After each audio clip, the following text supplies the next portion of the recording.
Barangay LS 97.1 Forever! Mga kwento ng pag-ibig, kwento ng pag-asa at mga kwento ng buhay dito sa Barangay Love Stories. Love Stories.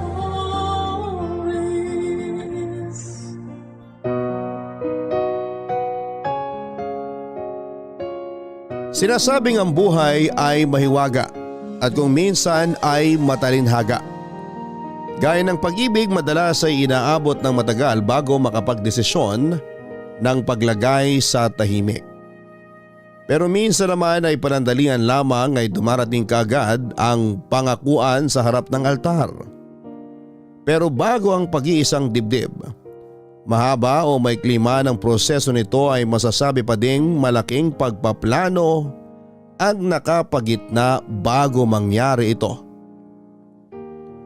Ang inyong mapapakinggang kwento ngayong Sabado ay istorya na galing kay Liza, isang babae na mabilis na hulog sa tamang lalaki. Na bagamat hindi pa matagal na pagkakakilala ay naibigay na sa kanyang lahat ng ikakaligaya na nararapat sa isang babaeng magiging kaisa-isang dibdib. Hindi sila dumaan sa kung anumang mga balakid sa kanilang pagmamahalan. Dahil pati ang ina ng kanyang mapapangasawa ay sobrang minahal din siya bilang isang anak. Subalit papaano kung ang halos perpektong kaligayahan na nagsisimula pa lamang ay biglang putulin ng pagkakataon. Tayo nang kilalanin si Liza at si Tim, may ugnay mo kaya ang buhay mo sa karanasang dadaanan ng ating tatlong pangunahing tauhan. Hindi po ito istorya ng love triangle, pero ito ay istoryang kakalabit sa iyong puso bilang kasintahan, anak at kapatid. Ito ang storya ng pag-ibig kung gaano kahalaga ang pamilya para ito ay maging isang matagumpay na pagsasama. Sinasabing ang isang relasyong may matatag na sandigan ay hindi kayang putulin kahit ng sariling kapalaran. Alamin natin kung paano magtatapos ang isang simulang pinutol at muling nagpatuloy. Dito lang yan sa mga kwento ng pag-ibig, buhay at pag-asa sa nangungunang Barangay Love Stories. Dear Papa Dudut, bago po ako magsimula sa parte ng buhay ko na ito na nais kong ibahagi sa inyo, ay gusto ko na po munang hingin ang pangunawa ng lahat ng ating mga kabarangay. Pinalitan ko po kasi ang mga pangalan pati na ang mga apelyido na isinama ko rito sa kwento para po manatiling kaming pribado. Nawa ay maintindihan ng lahat na gusto ko lamang pong ibahagi ang sinapit ng aming pamilya sa mapaglarong kamay ng tadhana. Ako po si Liza, 25 taong gulang. Kasalukuyan po akong call center agent dito sa May Taguig. 5 taon na po ako nagtatrabaho sa kumpanyang pinapasukan ko. Dito ko din po nakilala ang lalaking minamahal ko, 5 taon na ang nakakalipas. Mas nauna po akong nakapasok sa kumpanya. Siya naman ay pumasok makalipas ang 2 buwan. Timothy po ang pangalan niya. Timothy Delgado. Hindi niya tunay na pangalan. Palagi niya akong binibiro na napakagalang ko naman daw sa kanya kasi buong pangalan kung tawagin ko siya. Kaya tinatawag niya naman akong Binibining Liza. Nainis po ako sa kanya kasi parang ang sarcastic kapag tinatawag niya akong Binibini. Kaya para wag na akong mainis ay tinatawag ko na lamang siyang Timothy. Hindi ko na sinabi ang apelyido niya. Pero napakakulit po talaga niya. Kasi biglang nais naman niya ay Tim na lang ang itawag ko sa kanya. Hindi naman kami close kaya bakit ko siya tatawaging Tim? Kaya nakaisip na naman siya ng pang-asar sa akin. Sinimulan niya naman po akong tawagin sa buong pangalan. Kaya nagtunog formal at napakagaling niyang mang-asar, Papa Dudut.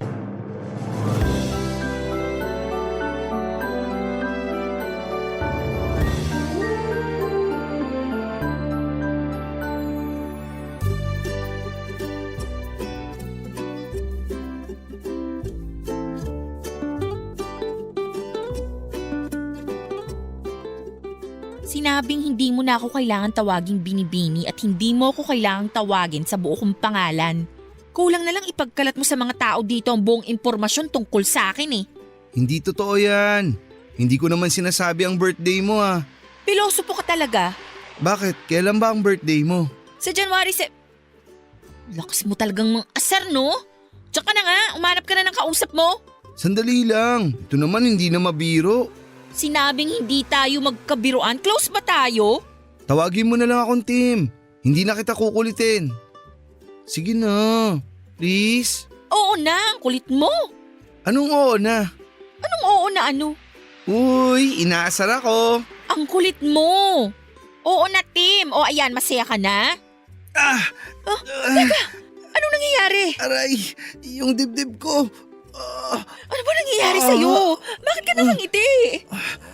Ang puso ko. Masakit ba? Halika pumasok tayo sa loob ng building. Dadalhin kita sa klinik. Nawawala ang puso ko. Ano bang pinagsasasabi mo dyan? Halika na sa klinik. Ang puso ko ninakaw. Ano bang sinasabi mo? Naku, nagdideliryo ka na yata. Ninakaw ang puso ko. Ninakaw mo. Ano? Ikaw ang lakas mo talagang manginis. Kaya ayaw kitang kausapin eh. Lumayo ka nga sa akin. Uy, bakit mo naman ako binatawan? Muntik tuloy ako matapilok. Bigat na ako sa pag-alalay sa'yo. Naglolo ko ka lang pala. Aalis na ako. Bahala ka sa buhay mo dyan. Sandali! Ito naman hindi na mabiro. Natuwa lang ako at sa wakas tinawag mo akong Tim. Kaya mula ngayon, Liz na ang itatawag ko sa'yo. Anong Liz? Unang-una, Liza ang tawag sa akin ng lahat. Pangalawa, hindi tayo close para bawasan mo ng isang letra yung nickname ko. Nickname na nga, pinaikli mo pa. Eh di, ako lang ang tatawag sa yung Liz dito. Parang alam mo na, terms of End that sentence kung ayaw mong hindi na kita pansinin forever. Okay, sige po ma'am. Sarcastic ka ba? Bakit mo ko tatawaging ma'am? Estudyante ba kita? Lisa lang. Lisa, okay? Nice. So, okay na tayo ha. Liza ang tawag ko sa'yo at Tim ang tawag mo sa akin. Tara. Anong tara? Uuwi na ako, no? Sakto. Hatid na kita. Oh, huwag ka nang umindi. May dala akong sasakyan. Para di ka na mahirapan sa biyahe. Doon lang ako nakapark. Lakad pa tayo ng konti. Uy, huwag kang mag-alala. Mabuti naman akong tao. Alam mo naman yun, di ba? Yun lang yung sasakyan ko. Oh. Tara na. Ang kulit mo! Tara na nga. Gusto mo kain muna tayo sa labas? Gusto mong iwan kita dito? O sige, saka na tayo kumain sa labas. Busog pa naman ako eh. Oh, nasa na yung sasakyan mo? Ayan! Motor? Papadudot din naman po sa minamalit ko ang motor at mga nagmomotor. Nagulat lang po ako kasi hindi pa ako nakakasakay sa motor sa buong buhay ko kasi medyo natatakot ako. At ayun na po, kahit na hindi pa ako nakakasakay ng motor ay napilitan na din ako dahil iba talaga ang pagkakapursige ni Tim Papadudot. Hindi niya ako tinatantanan hanggat hindi napapapayag Papadudot. Kasi yung mga pagtataray ko sa kanya, arte ko lang naman talaga yon. Kasi una ko pa lamang siyang nakita ay parang may kilig na akong naramdaman.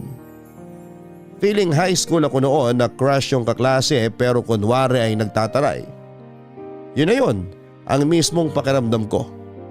Pero syempre kahit sumakay na ako sa motor niya ay hindi ko talaga pinaramdam sa kanya na kinikilig ako Papadudot. Hindi naman siguro niya nahalata dahil sa higpit ng pagkakayakap ko sa kanya. Pero Papadudot, don't get me wrong ha. Kasi nga first time kong sumakay ng motor kaya takot ako. Yun ang dahilan ng mahigpit kong yakap sa kanya. Di naman siya nag-isip ng kung ano kasi ramdam niya din na nanginginig ako sa takot. Ginawa naman niya ang pangako niya na mag-iingat ng sobra dahil nga kasama niya ako. Sobrang bagal lang ng takbo ng motor niya para hindi ako matakot. Simula noon ay araw-araw na kaming magkasabay. Araw-araw na akong sumasakay sa motor niya sa loob ng isang buwan. Sa loob ng isang buwan ay 4 na beses na din ako nakapunta sa kanila. Nakilala ko si Tita Alona, ang nanay ni Tim. Tuwing Biyernes pag uwi namin galing trabaho ay sinasama ako ni Tim sa kanila para iwan ang motor niya at sunduin si Tita Alona para magsimba. Matapos magsimba ay sa bahay nila kami maghahapunan dahil lagi nagluluto si Tita Alona. Papadudot kung ako ay patagong pagka-crush ang nararamdaman kay Tim. Pero si Tim ay ramdam na ramdam ko na hindi lang ako crush. Ramdam ko ang pagmamahal niya sa akin dahil ang laki ng respeto niya sa akin, papadudot. Pero syempre ayoko naman na mag-assume na sigurado ang pakiramdam ko. Kaya hindi din naman ako nagpapahalata na na-develop na sa love yung pagka-crush ko sa kanya. Dagdag pa ang pagtingin sa akin ni Tita Alona. Minsan nga ay mas kinakampihan pa niya ako kesa kay Tim. Napakabait niya, papadudot.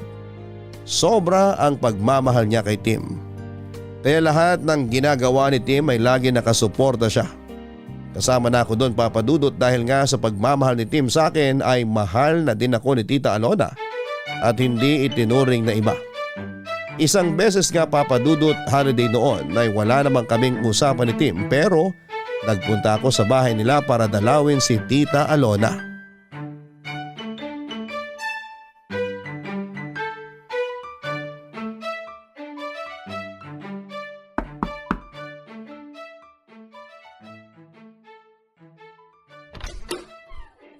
Tita, magandang tanghali po. Ay Lisa, halika tuloy ka. Si Tim lumabas lang, may bibilin daw. Sandali lang yon. Halika muna. Okay lang po, kayo naman talaga ang dinalaw ko. Eto po, may dala kong cookies, sugar-free po yan. Ay naku, salamat talaga at sugar-free pang pasalubong mo ha. Opo, para mas healthy. Sabi kasi ni Tim ayaw nyo daw ng matatamis. Ay oo, mabuti na yung maingat. Sa edad ko, alam mo naman, malapit na sa sakit. Ay siya nga pala, huwag kang mawawala sa 70th birthday ko ha. Siyempre naman po. Sagot ko na po yung cake ha. May mabibilhan akong sugar-free na cake. Ay meron palang sugar-free na cake? Opo, meron po. Kung sa bagay, halos wala namang imposible ngayon eh. Marami na din kasi ang umiiwas sa sobrang asukal. Yung iba nga ang dahilan, hindi sa kalusugan kundi sa bulsa. Mahal na daw kasi ang asukal. Pero teka, anong lasa ng sugar-free na cake? Masarap naman po, tita. May tamis pa rin pero natural lang. Dapat tayong dalawa lang ang matamis dito sa bahay. Uy, nakakahiya kay tita. Hindi nakakahiya kay nanay yun, no? Ay oo, alam ko naman na mahal mo ang anak ko. Kaya huwag ka nang mahihiya sa akin. Oh, kita mo na? Ito talaga? Sandali, ano yan? Bakit butas yung laylayan ng pantalon mo, ha? Sumabit ako sa nakalawit na bakal dun sa may ginagawang kalye. Hindi ko napansin eh. Muntik na nga ako ma-off balance, buti na lang nakapreno ako. Ano ba yan? Bakit ba hindi nila i-check kung maayos ba ang paligid ng ginagawa nila? Nireport ko na, Nay. Sinabi ko sa kanila kaya ayun, inalis nila agad. Tapos tiningnan kung may mga nakausli pa. Napakadelikado nun ah. Okay ka lang ba? Uy, worried. Umayos ka nga, hindi biro yan. Paano kung merong nangyari sa'yo? Ay, napikon. Sorry po. Totoo naman ang sinasabi ni Liza, anak. Napakadelikado nun. Ay nako, nagkampiyan na sila. Dapat lang, naiinis ako sa'yo. Muntik na nga ako maaksidente, naiinis ka pa sa akin. Sige ka, pag nawala ako, iiyak ka. Hindi magandang biro yan ah. Anak, ayoko din ang biro mo ha. Oh, kumalma na kayo. Mabuti pa, kumain na tayo nitong dala ni Lisa. Sandali lang at aayusin ko ha. Huy, biro lang yung sinabi ko na mawawala ako. Hindi nga magandang biro yun. Sorry na, wala namang nangyari sa akin eh. Wala nga, paano kung meron? Nag-iingat naman ako. Pangako, mas mag-iingat pa ako lalo. Iisipin ko na lagi kang nakasakay sa motor ko para lagi ako mag-iingat sa pagmamaneho. Oh, ngiti ka na. Di ka ba nasugatan? Hindi, napunit lang tong pantalon ko. Kayang-kaya kong tahiin tong punit. Ako na magtatahi, hubarin mo na. Ha? Huhubarin? Ano ka ba? Nandyan si nanay oh. Uumpisahan mo na naman ako Oh, eh. Sige, pikon na naman. Huwag ka nang mapikon. Natutuwa nga ako at sinurpresa mo ako sa pagdating mo ngayon eh. Excuse me, no? Nandito ako kasi dinalaw ko si Tita Alona at hindi ikaw. Sige nga, tingnan mo nga ako sa mata. Tapos sabihin mong hindi ako ang ipinunta mo dito. Naiinis na ako ah. Oo. Baka magkapikunan pa kayo dyan, ha? Halina kayo rito sa mesa. Handa na yung merienda natin. Papadudot kahit napatawa na ako ni Tim ay hindi naalis sa akin ang aksidenteng kinasangkutan niya ng mga oras na yon, Papadudot. Malit na aksidente man yon pero aksidente pa rin. Nakakatakot kasi at alam naman natin ang mga nagmumotor. Sinasabi nila na laging nasa hukay ang isang paa mo. Natatakot ako sa kasabihang yon, Papadudot. Matapos ang merienda at kwentuhan ay nagpaalam si Tita Alona na magpapahinga daw muna siya kaya naiwan kami ni Tim. Kinausap ko siya ng masinsinan, Papadudot. Sinabi ko na baka pwedeng wag na siyang magmotor. Sinabi ko na pwede naman kaming mag-jeep lang o mag-taxi sa tuwing may pupuntahan. Sabi niya ay napaka-convenient daw kasi ng motor, lalo na daw pag traffic. Madali lang daw umiwas at sumingit-singit. Alam kong mahirap pa siyang kumbinsihin kaya hinayaan ko na muna ang aking request. Pero ang sabi ko sa sarili ko ay makukumbinsi ko din siyang wag nang magmotor. Darating ang araw na yon, pangako ko sa sarili ko. Makalipas ang 1 linggo matapos yung minor accident na pumunit sa pantalon niya, ay pupunta na uli ako kina Tim. Pero sinundo niya ako, Papadudot. Ayon, nakamotor kaming bumiyahe. Maingat namang magmaneho si Tim mula sa amin hanggang sa kanila at maayos naman ang naging biyahe naming dalawa. Sobrang palagay na ang loob sa akin ni Tita Alona kaya open na din ako sa mga biruan namin. Hindi na ako nangingiming tumawa ng malakas kapag nagpapatawa si Tim. Kasi pag tumatawa ako mas tawang-tawa si Tita Alona sa tawa ko. Hanggang isang beses ay tinanong ako ni Tim kung takot pa daw ako sa motor matapos ang mahigit 2 buwan ng pagsakay ko sa motor niya. Sabi ko ay medyo hindi na. Aba, Papadudot, biruin ba naman ako na yung mahigpit na pagyakap mo sa akin ay hindi nadala ng takot? Nabigla ako sa tanong niyang yon at hindi ko alam ang sasabihin pero dahil hindi na ako nahihiya, kahit nadinig pa ni Tita Alona ang tanong niya ay natawa na lamang ako. Ayon, doon siya nakakuha ng pagkakataon para sabihing mahal niya ako. Papadudot, mahigit 2 buwan na rin naman kaming araw-araw magkasama kaya hindi na ako nagpakipot pa. Kahit kaharap si Tita Alona ay sinagot ko din kaagad siya. Pero hindi pa pala yon ang araw na sosorpresahin niya ako sa mga tanong niya kasi isang araw na corner niya ako sa isang tanong, Papadudot.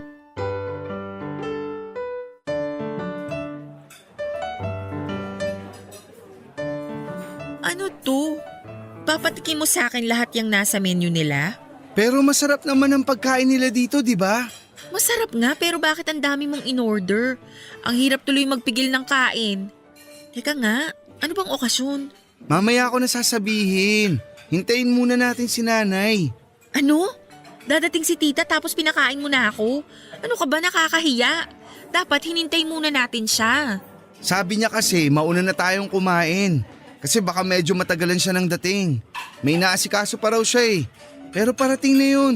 Ay basta, hihintayin ko muna si tita. Mamaya ako na itutuloy yung pagkain. Anak! Ayun na pala si nanay. Sabi sa'yo, parating na siya eh. Mano po, Nay? Magandang tanghali po. Mano po? Ay, kaawaan kayo ng Diyos. Naku, pasensya na kayo ha.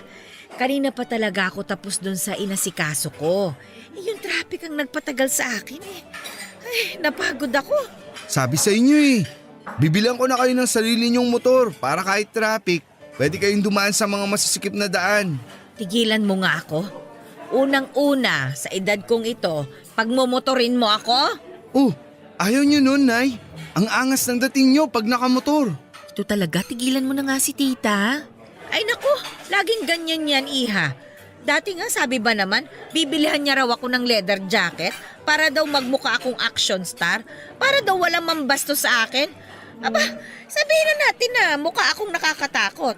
Pero hindi ba mas mukha akong tanga at naka-leather jacket ako sa init ng panahon? Uy, wag mong pigilan yan. Baka kabagan ka. Tita, ayoko pong tumawa. Ay Iha, wag ka nang mahiya. Nakakatawa naman talaga eh. Hindi lang ako makatawa kasi nanunuyo itong lalamunan ko. Inom po muna kayo. Ito po, tita, oh. Ay, salamat Iha. Ayan. Ay, salamat naman at hindi natuyo ang lalamunan ko. Pwede na tayong tumawa. Ano nga ba yung tinatawanan natin?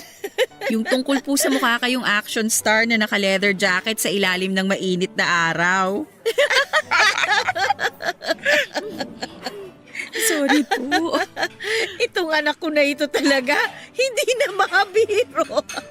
Ayan ha, sinasanay ko na ang sarili ko ha. Anak, sige, sabihin mo na. Sabihin ng alin po.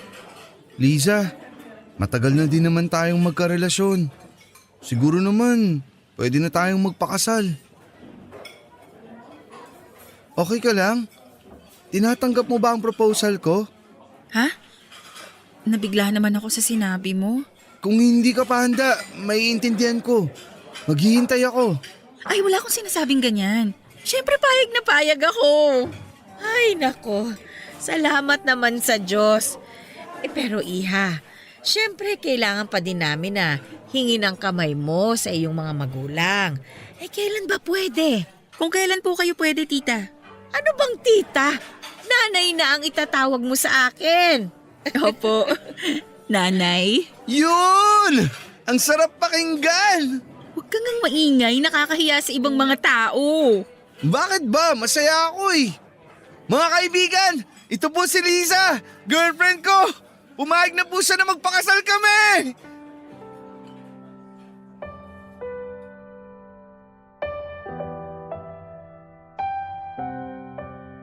Napakasaya ng araw na yon, Papa Dudut. Plinano namin ang pagharap sa mga magulang ko para kunin ang basbas nila. Hindi naman ako nag-alala na hindi sila papayag. Kasi napakalambing ni Tim, kaya kuhang-kuha niya ang loob ng nanay at tatay ko. Hindi nga kinabahan si Tim nung sabihin niya ang pakay. Matapos noon ay nagsimula na kami magplano kung anong araw ang kasal. Kung saang simbahan, saan ang reception, hindi nakialam sa pagdidesisyon ang mga magulang namin. Inayaan nila kami sa lahat ng desisyon at hindi na din kami kumuha ng wedding planner. Kasi gusto ko din na hands-on ako sa paghahanda at pag-aayos ng lahat. Pero parang ramdam ko na ako lang lahat ang nagdidesisyon. Kasi naman papadudod sa tuwing tatanungin ko si Tim, ang lagi niyang sagot ay kung saan ang sa palagay ko ay maganda. Yun din ang desisyon niya. Sa gitna ng mga pagpaplano ay binuksan ko uli ang isang hiling na sana ay mangyari. Ano ba nga ayusin natin ngayong araw? Maghihintay lang tayo ng mga tawag kung may kailangan tayong puntahan. Yung venue ng reception, hindi ba natin pupuntahan? Napuntahan na natin yun. Sabi na naman natin ang mga gusto natin. Tatawag naman sila kung may iba pang kailangang malaman. Yung pagkain, okay na ba yung mga napili natin? Kailangan kaya natin puntahan uli? Baka may dadagdag pa tayo. Pwede naman nating itawag yun kung sakaling may idadagdag. Saka yun na yung mga pagkain, kumpleto na yun. Magdagdag na lang kung may additional guest pa tayo. Nabigyan na ba natin lahat ng invitation? Baka may mga nakakalimutan pa tayo na dapat imbitahin. Nabigay na lahat. Siguro naman naimbita na lahat ng dapat. Mag-relax ka nga. Sorry, mukha ba akong tensyonado? Gusto ko kasi maayos na lahat. Para wala na tayong iisipin 1 week bago ang kasal. Okay na lahat. Iba naman pag-usapan natin. Okay. Ilan ba gusto mong anak? Darating tayo dyan, saka na natin planuhin yan pagkatapos ng kasal. Okay. Akala ko kasi gusto mo nang planuhin yung dami ng mga magiging anak natin eh. Hindi yon. Ang sinasabi kong pag-uusapan natin ay yung pagmumotor mo. Pagmumotor ko? Oo. May request sana ako sa iyo eh. Ano yun? Gusto ko sana, huwag ka nang magmotor. Bakit? Basta natatakot ako pag nagmumotor ka eh. May ingat naman ako. Di ba pag nakasakay ka sobrang ingat ko magmaneho? Oo nga, maingat ka. Pero paano kung yung mga kasabay mo sa kalsada ang hindi maingat? Kung yan ang gusto mo, sige. Pero pwede ba hanggang matapos na lang natin ang pagpaplano sa kasal? Hindi ba pwedeng simula na ngayon? Tapusin na lang muna natin ang pagpaplano para mas madali tayong nakakapunta sa mga dapat puntahan. Pagkatapos nun, stop na ako. Sakto, si parang Bimbo gustong bumili ng motor. Pang-deliver lang daw dun sa subdivision nila. Salamat at pagbibigyan mo gusto ko ha. Siyempre naman, magpapakasal na tayo. Kaya dapat kung may kailangan na alisin at baguhin, gawin na natin. Yun lang naman ang gusto kong alisin mo, yung pagmumotor mo. Wala ka nang dapat pang baguhin. Kasi pagdating sa ugali, perfect ka na. Sobrang husband material ka. At soon, perfect padre de pamilya na. Sabi nang antayin muna nating matapos yung kasal eh. O sige, sa huling araw ng pagbumotor ko, doon na natin pag-usapan ang plano kung gaano karami magiging anak natin ha. Ikaw talaga lagi kang may sagot. Oo na nga. Yun!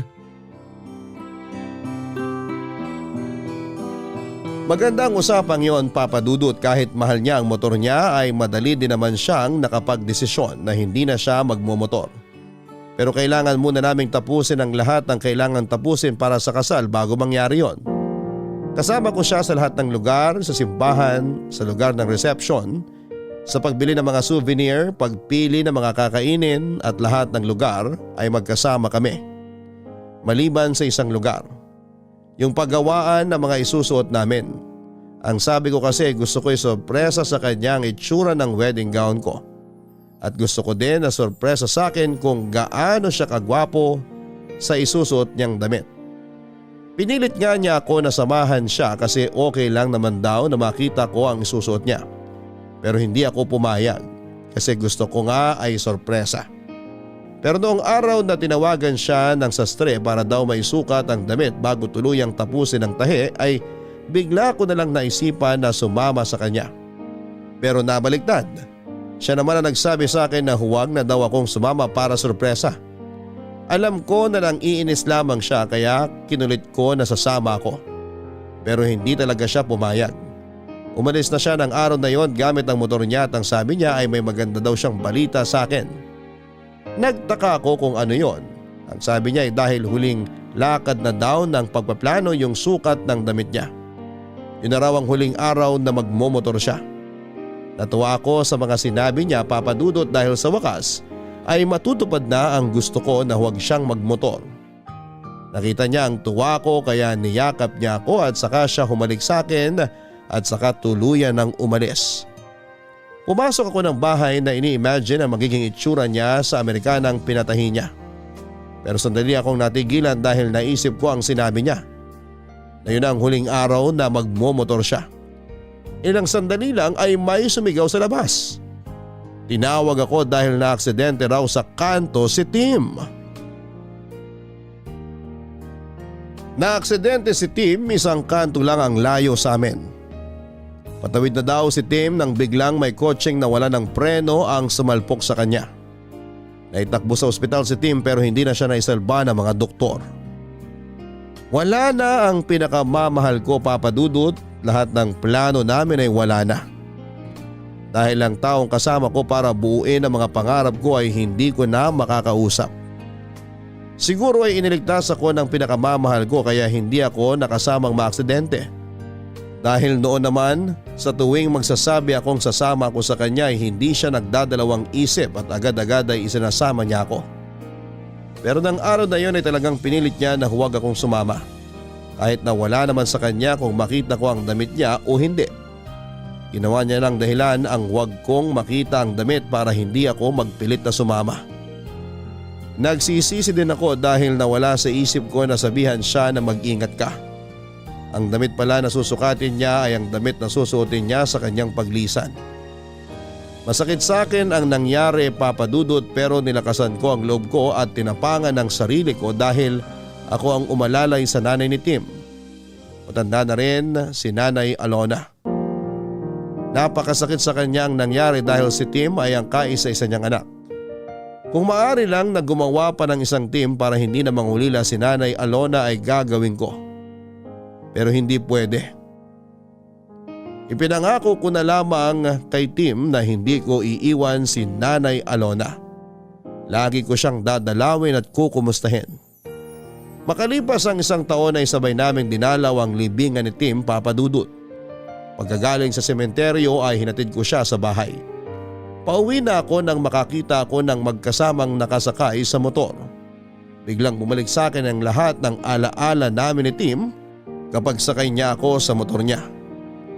Mahirap man, Papa Dudut, pero kailangan na mag-move on, ang sabi ko sa sarili ko. Sa huling pagkakataon ay sasakay ako sa motor para sa huling alaala ng pag-angkas niya sa akin. Pagkatapos noon ay susulong na ako sa susunod na kabanata ng buhay ko. Kaya naisipan ko mag-book sa isang app para sumakay sa motor at dito na nangyari ang isang bagay na napakahirap intindihin at ipaliwanag.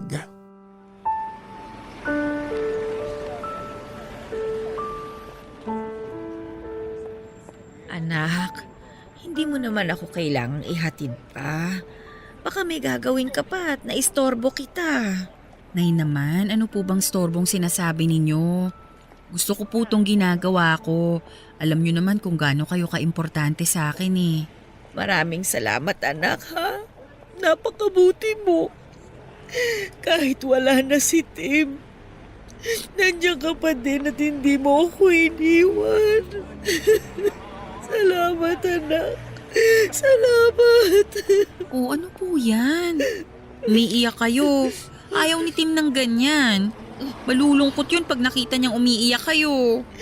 Pasensya ka na ha. Halika muna at kumain ka bago ka umalis. Naku, wag na po, Nay. May pupuntahan pa po ako. Nag-book na po ako ng motor na sasakyan ko. Malapit na rin pong dumating dito. Bukas na lang po, magdadala din ako ng laing na luto ni Mama. Oy sige, masarap magluto ng laing ang mama mo. Magluluto din ako ng paborito ni Tim na sinigang na bangus sa bayabas. Sige, Nay. Magkita po tayo bukas ha. Ano po? Kaawaan ka ng Diyos. Mag-iingat ka ha. Papasok na ako sa bahay. Opo. Tim, miss na kita. Pangako magmo-move on na ako. Nag-book ako ng motor. Sasakay ako ng motor sa huling pagkakataon.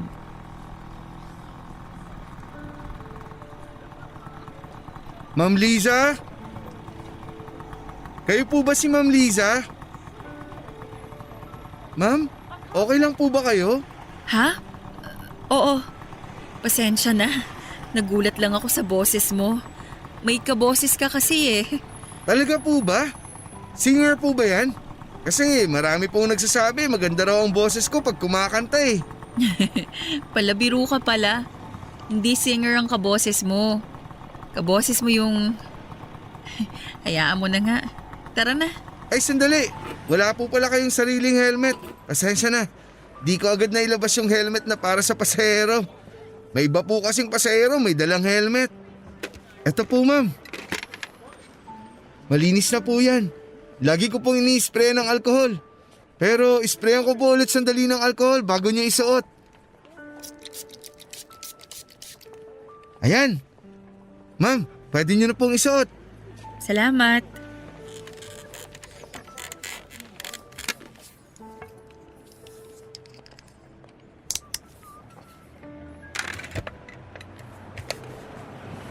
Sakay na po kayo ma'am. Bago po tayo umandar ma'am, check ko lang. Komportable naman po kayo sa pagkakaupo nyo? Ha? Oo, komportable naman. Salamat. Don't worry ma'am, ihatid ko kayo ng safe and sound. Maingat po ako, lalong-lalo na kung may sakay. Naalala ko yung boyfriend ko sa'yo. Napakaingat nun sa pagmamaneho ng motor. Pero yung bumangga sa kanya hindi nag-ingat eh. Ay, opo, may mga ganyan po talaga. Nakakainis yung mga kamote na yan. Kamusta na po si sir? Wala na siya. 1 taon na siyang wala. Babang luksa niya ngayon. Simula nung nawala siya, ngayon na lang uli ako sumakay ng motor. Ay, sorry po ma'am. Okay lang. 1 taon na din naman. Kailangan ko nang sumulong sa buhay ko. Sobrang bait po siguro ni Sir, no? Oo. Alam mo ba, siya yung kaboses mo. Nakakatakot naman kayo, ma'am. Ay, pasensya na. Hindi ko gusto na takutin ka. Sobrang nagulat lang kasi ako kanina nung tinawag mo ako sa pangalan ko eh.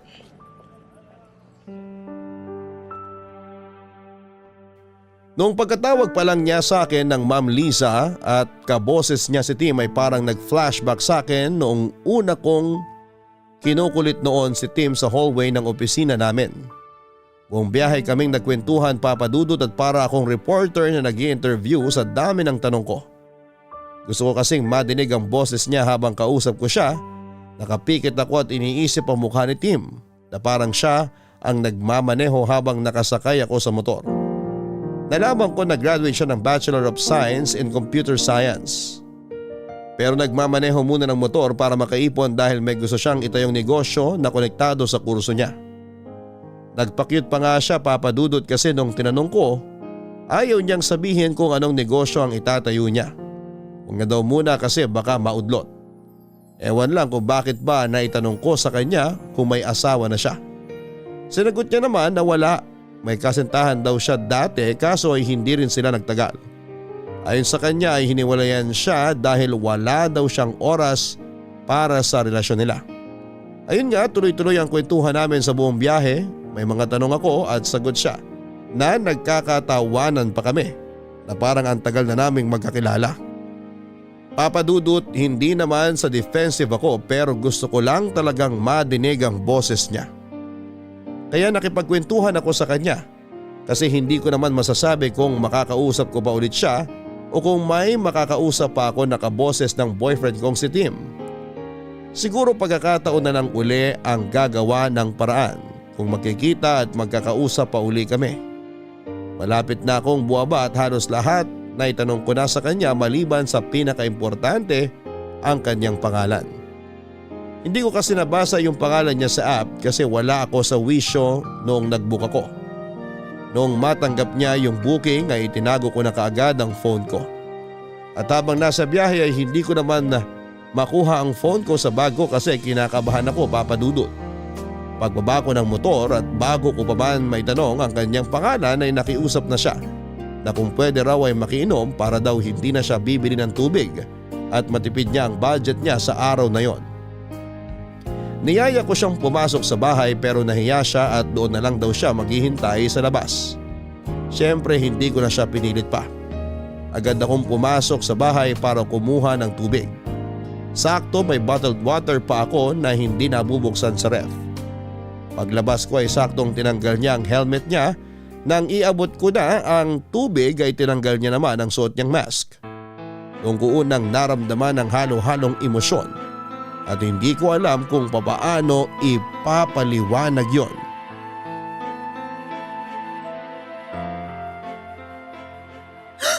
Tim? Ma'am, Timothy? ako nga po. Uy, ma'am! Ma'am, ano nangyari? Ma'am, gumising kayo! Ma'am! Ma'am, okay lang kayo? Ano nangyari? Bakit kayo naimatay? May masakit po ba sa inyo? Ma'am, ano po bang nangyari? Ano pong ginawa ko? Ma'am, relax lang po kayo ha. Eto po, uminom muna kayo ng tubig.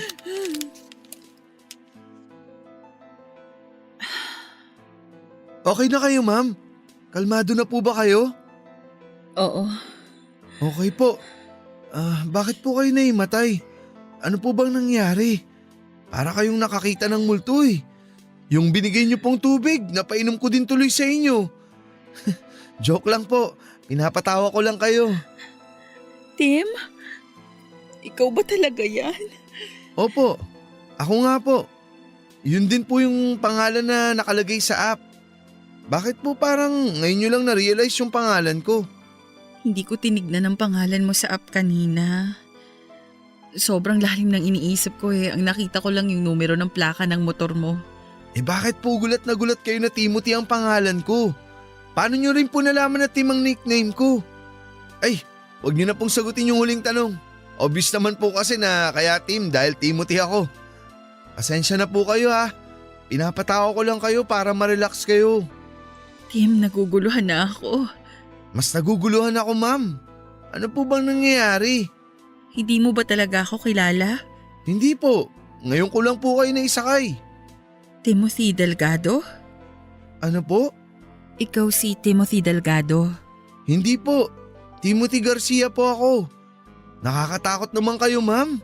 Napagkamalan niyo ako yung kakilala niyong Timothy. First time niyo lang po bang nakadinig ng may kapangalan? Joke lang po. Hindi lang sa pangalan eh. Hindi ko alam kung paano ko ipapaliwanag sa'yo. Sige po, ma'am. Makikinig po ako. Pwede bang samahan mo ako pabalik kung saan mo ako sinakay? Okay lang po sana, ma'am. Kaso, may schedule pa po ako ngayon eh. Baka malate po ako ron. Nagdadrive din po ako ng rent-a-car. May ihatid po ako sa Pampanga. 5 PM po yun, kaso may nakuha pa po akong isang pasahero sa motor bago ako umuwi. Pasensya na, ma'am ha. Hindi po sa nagdadahilan ako. Alam ko na. Kunin ko na lang po ang number nyo. Kontakin ko po kayo bukas pagbalik ko dito sa Maynila. Eto yung number ko. Pasensya na, pakopya na lang dyan sa cellphone. Hindi ko na maalala ang number ko, naguguluhan ako. Opo, ma'am. Ang gulo po talaga. Kung wala lang po akong gagawin ngayon sana sinamahan ko na kayo. Pasensya ka na ha. Mahirap ipaliwanag eh. Pero may tao na pwedeng maglinaw ng lahat. Sige po, ma'am. Eto na po ang cellphone nyo. Nakuha ko na po ang number nyo. Sinave ko na din po ang number ko sa phone nyo. Ma'am, nakatulala po kayo. Pasensya ka na. Huwag ka sanang mawirdohan sa akin ha. Actually, mas lalo ako naging interesado kung ano yung gusto nyong sabihin eh. Paano, ma'am? Kailangan ko na pong pick upin yung pasahero ko. Sige po, Ma'am Liza. Lisa na lang please. Lisa na lang ha, tanggalin mo na din yung po. Okay, sige, alis na ako. Mag-iingat ka. Salamat. Bye, Liz.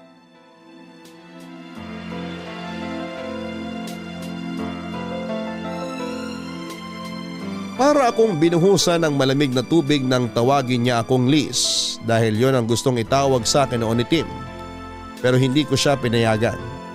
Ang salitang mag-ingat ka na hindi ko nasabi kay Tim bago siya na aksidente ang nasabi ko sa taong ito na hindi ko alam kung kilala ko na o ngayon ko lang nakilala. Maniwala kayo sa hindi, ako mismo ay nagitla sa mga pangyayari. Mistulang eksenang hango sa isang pelikula ang pagkakita namin dalawa. Sadyang ayaw magpatalo ng utak ko at patuloy na iniisip nito na guni-guni ko lamang yung nangyari. Hindi totoo. Pero mali ako, mas totoo pa ito sa inaasahan ko. Gulong-gulo ako papadudot at kinabukasan ay tinignan ko ang aking telepono.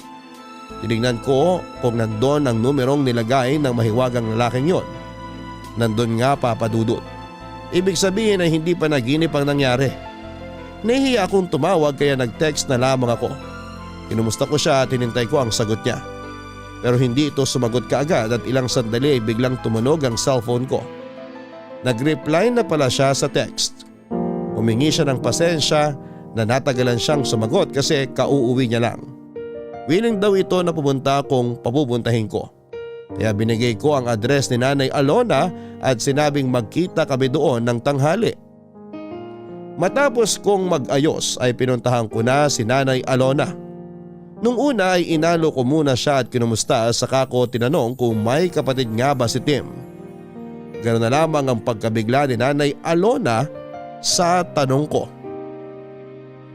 Napaluha siya at ikinuwento sa akin ng isang lihim na ayaw na sana niyang maalala. Hindi na nakilala ni Tim ang kanyang ama dahil noong nagbuntis si Nanay Alona ay madalas na ang pagtatalo nila. Sa isang probinsya sa Visayas na katira noon sina Nanay Alona, ang kanyang pag-aasawa ay isang arranged marriage kaya hindi maganda ang pagsasama nila. Pinantaan siya nito na matapos niyang ipanganak ang ipinagbubuntis ay kukunin niya ito at ilalayo. Pero bago pa man nakapanganak si Nanay Alona ay naghiwalay na sila hanggang dumating ang araw ng kanyang panganganak. Sa bahay siya nagsilang sa tulong ng kanyang kapatid at laking gulat ng kapatid niya nang makitang may isa pang sanggol. Kambalang pinanganak ni Nanay Alona. Napakasaya ni Nanay Alona at pinangalanan niya ang kambal na Timothy at Tomas. Hindi na nagparamdam ang kanyang asawa at naging maayos naman ang buhay ng mag-iina. Napabinyagan niya ang mga bata, malulusog ang mga ito. Ang unang taon ng kaarawan nila ay abala si Nanay Alona at kapatid niya sa paghahanda. Ang kapatid ni Nanay Alona ang gumagawa ng mga ginupit na letra para idikit sa pader. Nakadikit ang maligayang kaarawan Timothy at kulang pa ang mga nagawa kaya kasalukuyan niyang ginugupit ang ilang pang letra. Nabubuo naman ng salitang at Tomas. Nang utusan ni Nanay Alona ang kapatid na bumili ng gulay dahil kinulang ang sahog para sa pansit. Umalis ang kapatid bitbit si Timothy para pumunta sa palengke.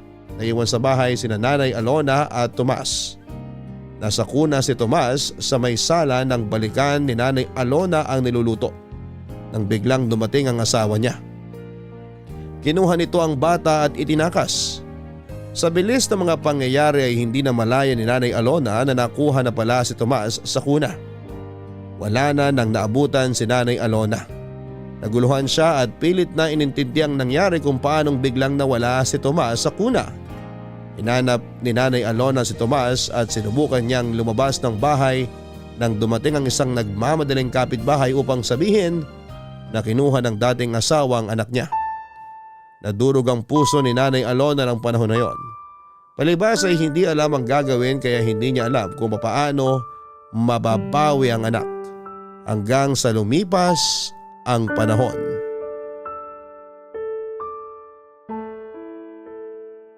Ilang taon kong dinamdam ang pangyayaring yon. Bakit mo ba biglang naitanong yan? Nay, may nakilala po ako. Kamukhang kamukha ni Tim. Hindi ako makapaniwala nung makaharap ko siya.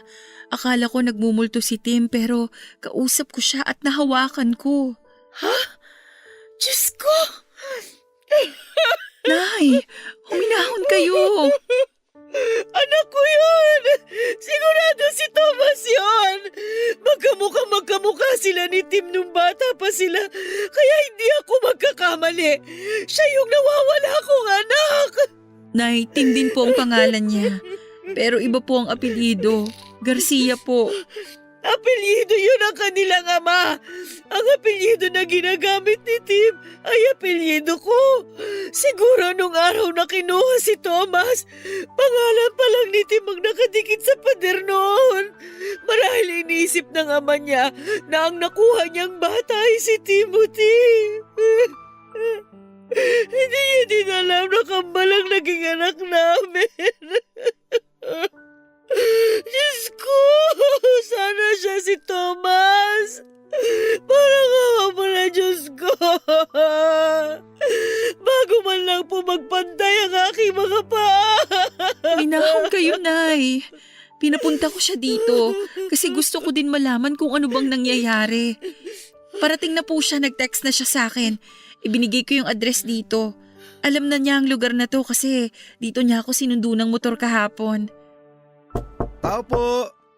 Liza! Diyos Nandiyan ko! ka ba? Boses ni Tim yun! Siya na po yan. Nay, huminahon kayo ha. Papapasukin ko lang siya. Magandang tanghali, Liza. Tuloy ka.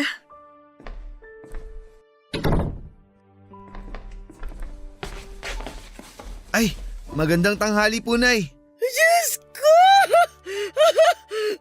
Anak ko! Po? Anak! Ako ang nanay mo! Kinuha ka sa akin ng tatay mo noong 1 taon ka pa lang! Ano po? Ikaw si Thomas! Kakambal mo si Timothy! Thomas ang totoo mong pangalan, anak! Naguguluhan po ako. Anak! Patawarin mo ako! Hindi kita naipaglaban. Bigla ka kasi kinuha ng tatay mo at hindi ko alam kung saan ko siya hanapin noong mga panahong yun. Pero kahit ganon, hindi ako tumigil sa paghahanap sa'yo. Alam na kakambal mo ang tungkol sa'yo. Ikinuwento ko ang nangyari, kaya siya man ay hinahanap ka rin. Pero Wala kaming alam kung saan ka matatagpuan, anak ko. Kaya pala ang nakilala kong nanay, palaging sinasabi sa akin na hindi niya ako anak. Akala ko noon inampun lang nila ako. Para akong ibang tao sa bahay na yun. Gusto kong malaman ang totoo pero sa tuwing tatanungin ko si tatay, nagagalit siya at sinasaktan niya ako. Kaya itinigil ko na ang pagtatanong at tinanggap ko na lang kung anong meron ako noon. At ang meron ako noon, yung sarili ko lang. Patawarin mo ko, anak ko. Ginawa ko ang lahat. Alam ng Diyos yun. Alam ng Diyos kung paano kita hinanap. Kami na kapatid mo. Anak, mahal na mahal kita, anak ko. Nay!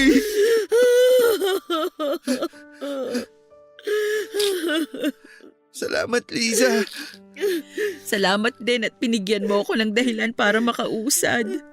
Anong ibig mong sabihin? Saka ko na ipapaliwanag. Ang importante ngayon, nakita na kayo ng tunay na nanay mo. Nasaan na pala ang kapatid ko? Anak, wala na siya. Naaksidente siya sa motor nung 1 taon. Po? Ay, oo nga pala. Nakalimutan ko. Nabanggit nga po pala yun ni Liza nung una kami nagkita. Huwag ka nang malungkot. Siguro, masaya na siya ngayon kasi nakita na kita sa wakas. Bukas kung wala kang gagawin, puntahan natin yung puntod niya. Sige, gusto kong pumunta doon. Salamat, Liza. Hindi na ako sasama bukas, ha? Magluluto ako ng pansit. Yun ang handa ninyo nung unang kaarawan nyo. Pero hindi mo na natikman.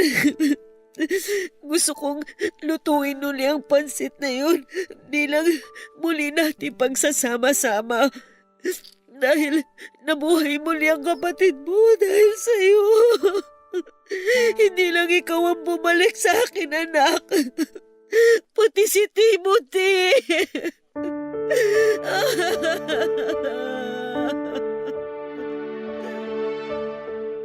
Papadudot nang marinig ko ang sinabi ni Nanay Alona na nabuhay muli si Tim dahil sa kanyang kakambal. Sana'y totoo din para sa akin. Pero hindi. Hindi ko na uli makakapiling pa ang pinakamamahal ko. Pero para kay Tim ay tatanggapin ko na lamang ang lahat ng nangyari. Oras na nga talaga ng pag-move on. Nakakalito, Papadudot, kasi pareho sila ng pangalan pero hindi na siguro kailangan na magpalit pa ng pangalan si Timothy para ibalik sa Thomas ang pangalan niya. Kasi yun na din naman ang kinalakhan niya.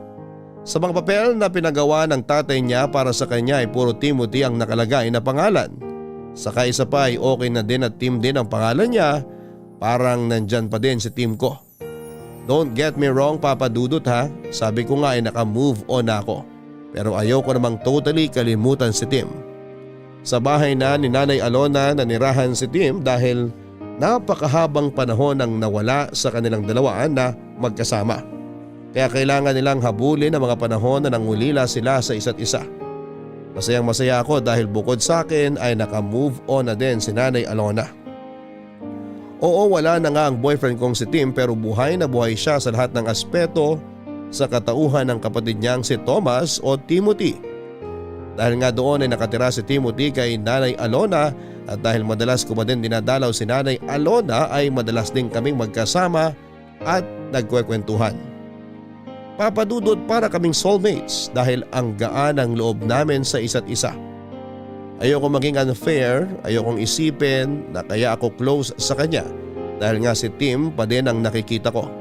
Kasi habang tumatagal ang panahon, kahit pala sila kambal ay may mga pagkakaiba din pala sila. Pareho sila ng sense of humor pero si Tim ay pag seryosong topic ay nagiging seryoso. Si Timothy ay iba. Kasi para sa kanya pag seryoso ang topic ay pinipilit niyang hanapan ng paraan para maging magaan ito. Ayaw niya daw ng mga nakakalungkot. Kasi halos buong buhay niya ay malungkot na.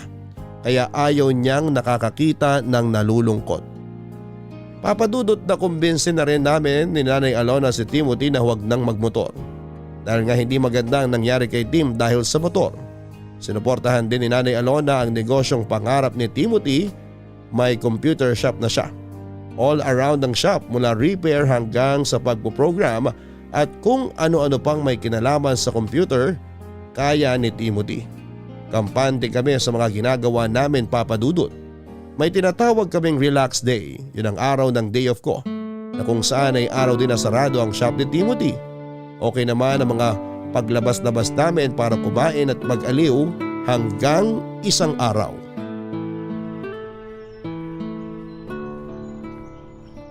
Bakit ba paborito mong pumunta sa park na to? Alam mo, sa totoo lang, hindi ko rin alam. Baka naman may naaalala ka kapag nagpupunta ka dito. Wala naman. Para kasing napapanatag yung utak ko pag nandito ako. So nagpupunta ka dito mag-isa? Hindi. Ayoko namang isipin ng mga taong nakakakita sa akin na loner ako. Sino kasama mo? Iba-iba, mga kaibigan ko. Alam mo bang si Tim? Yung kakambal mong si Tim, gustong gusto ring pumupunta sa park na to. Talaga? Bakit ganun? Anong bakit ganun? Ang liit lang naman itong park. Kung nagpupunta siya dito noon pa, bakit di kami nagkita kahit minsan? Mahiwaga talaga ang buhay eh. Siguro nga. Ikaw ba ang lagi niyang kasama dito? Minsan, pero di gaya mo, kaya niyang tumambay dito mag-isa. Mag-isa siya dito pag nagkakasamaan kami ng loob. Pagkagaling dito, makikipagkita na siya sa akin. Tapos ang saya na niya at patatawanin na naman ako. Weak ako kaya ayun, natatawa na lang ako tapos okay na kami. Napakabait pala ng kambal ko. Alam mo ba mula nung nalaman kong may kakambal ako at alam ko din na hindi ko na siya mayayakap? Alam mong ginagawa ko? Tumitingin ako sa salamin tapos niyayakap ko ang sarili ko. Ang weird pero ang cute. Alam mo ba, sa totoo lang, sa tuwing ginagawa ko yun, parang nararamdaman ko din na niyayakap niya ako. Pero sinong mas gwapo sa amin ni Tim? Kahit magkamukha kayo, kung ako ang tatanungin kung sino ang mas gwapo, siya. Hindi naman ako magtatampo dun. Kasi dahil kambal kami kaya pakiramdam ko ako rin yung sinasabihan mong gwapo. Wala talagang ligtas sa'yo, no? Parehong-pareho kayo. Lahat ng hirit ng iba, lagi kayong may sagot. Speaking of sagot, dahil sinagot mo ang lunch kanina, sagot ko naman ang merienda ngayon. Kaya diyan ka lang, may bibilin ako. Yung sikat na Siopaw at pork siomay dun oh. Sandali lang ha. Aba, bilisan mo. Baka ako naman ang pag-isipan ng mga tao na loner. Mabilis lang ako. Luto naman na yun eh. Sandali lang, babalik ako agad.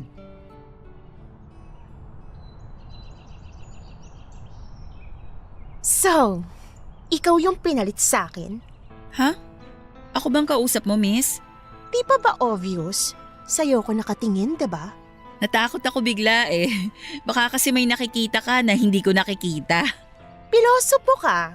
Yan ba napulot mo kay Tim? Sandali, miss ha? Kasi medyo nakakagulat ka. Bigla ka na lang nagsasalita dyan. Hindi ka man lang nagpapakilala. Girlfriend ako ni Tim. Teka lang ulit, miss ha? Girlfriend? Ang alam ko, walang girlfriend si Tim. Wala na nga kasi inagaw mo siya. Sandali nga. Writer ka ba? Ang dami mong naiisip eh. Sinong inagaw? Sinong nang agaw? FYI miss ha, wala akong inaagaw. Teka. So ikaw pala yung ex ni Tim. Hindi pa official na ex. Ano pang kailangan para maging official? Pirma ng prinsipe ng Dubai? Pwes, sorry. Di niya mapipirmahan kasi busy siya. Ang lakas mo mang asar ha? Sandali nga. Bigla kang lalapit dito tapos may topic ka na agad? Ibig sabihin kanina ka pa nakikinig dyan? Anong nakikinig? Nadinig ko lang. Malaking diferensya nun. Nakikinig o narinig, pareho lang yon. Pinakinggan mo pa din. Tsaka sino ka ba? Hindi ka muna nagpakilala. Hindi na importante yung pangalan ko. Ang pinag-uusapan natin dito, yung pangaagaw mo. So ayaw mong sabihin ang pangalan mo? Huhulaan ko na lang. Dahil nakikinig ka sa usapan ng may usapan, I therefore conclude na ang pangalan mo, Marites. Kanina ka pa! Lorena! Oh, so Lorena palang pangalan mo. So, ngayon alam mo na. Anong ginagawa mo dito? Bakit? Sa inyo ba tong park para pagbawalan mo akong pumunta dito? Siya ba? Siya bang pinagpalit mo sa akin? Tumigil ka nga. Huwag kang mag-eskandalo dito. Nakakayayang ginagawa mo. Si Liza to. Kaibigan ko siya. O paano? Maiwan ko na kayo ha. Pag-usapan niyo yung problema niyo. Huwag niyo na akong idamay. Liza, sandali! Saan ka pupunta? Kinakausap pa kita! Huwag ka nga maingay, nakakahiya! Halika na, ihatid na kita! Doon na tayo mag-usap sa inyo. Iniwan ko silang dalawa, Papa Dudut, at hindi ko alam kung dahil ba sa ayaw kong madamay sa gulo nila o dahil noong sabihin ni Timothy na magkaibigan lamang kami. Hindi ko alam kung ano yung nararamdaman ko noon doon ko na-realize na nahuhulog na pala ang loob ko kay Timothy. Pero hindi po pwede. Pinilit kong tanggalin yung pakiramdam sa isipan ko. Kaya yon, dumalang na ang pagpunta ko sa bahay nila ni Nanay Alona. Kung pupunta man ako ay kakapustahin ko lamang si Nanay Alona at saka aalis na kaagad ako. Hindi na rin ako sumasama sa mga imbitasyon ni Timothy. Bisi-bisihan ako lagi, Papa Dudut. Natatakot kasi ako. Alam ko naman na walang masama kung maging kami. Hindi naman sa tinutuhog ko ang kambal pero wala naman din ang boyfriend kong si Tim kaya pwede na akong umibig muli. Pero ganun pa man ang isip ko ang pinaglalabanan ko. Oo nga, pwede na akong umibig pero hindi kay Timothy na kakambal ni Tim. Walang masama pero kailangang pigilan ko ang nararamdaman ko. May hangganan talaga ang lahat ng bagay, Papa Dudut. Dumating ang panahon na kailangan nang magtapos ang pagkakaibigan namin ni Timothy. Dumating na rin ang dikta ng aking damdamin na kailangan ko na mag-asawa at umusad na sa buhay, Papa Dudut. Yung trahe de boda ko na pinatahi noon ay hindi na din naman nasayang. Dahil yun na rin ang isinuot ko nitong kinasal ako. Bagamat alam ng aking mapapangasawa ang story ng damit na yon ay masaya naman siyang pumayag na yon ang suotin ko. Hanggang dyan na lang po, Papa Dudut. Salamat sa pagbibigay ng oras sa aking sulat. Ang inyong forever kapuso at kabarangay, Mrs. Maria Elizabeth May Delgado Garcia. Deja vu, pa bang matatawag ang lahat ng pinagdaanan ni Liza? Mula sa malungkot na pangyayari ay natapos pa din ng masaya. Sabi nga ay mapaglaro daw ang tadhana pero siguro kung pipilitin mong gawing positibo ang isang negatibong bagay ay ililiko pa din ang tadhana ang katapusan para maging masaya. Kaya anuman ang nangyayari, huwag tayong mawala ng pag-asa. May pagsubok man, tuloy pa rin ang buhay. Hanggang sa muli, ako po ang inyong si Papa Dudut sa mga kwento ng pag-ibig, buhay at pag-asa sa Barangay Love Stories number 1. Mga kwento ng pag-ibig, kwento ng pag-asa at mga kwento ng buhay dito sa Barangay Love Stories. Love Stories.